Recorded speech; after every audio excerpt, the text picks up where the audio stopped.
era dirigida pelo Gorbachev, um homem que tinha um hemangioma na testa, lembra-se? Parecia um mapa.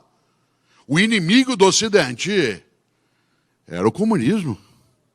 A última vez que nós ganhamos o campeonato de Fórmula 1, a discussão entre Hillary Clinton e Donald Trump não seria sobre o Estado Islâmico, que não existia, sobre a Al-Qaeda, que não existia, sobre o Boko Haram, que não existia.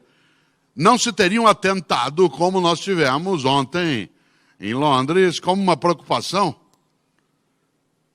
Era o comunismo soviético. Você já imaginou? Hoje o principal aliado do Donald Trump é Vladimir Putin, presidente da Rússia. E seu adversário é a Europa. Quem diria?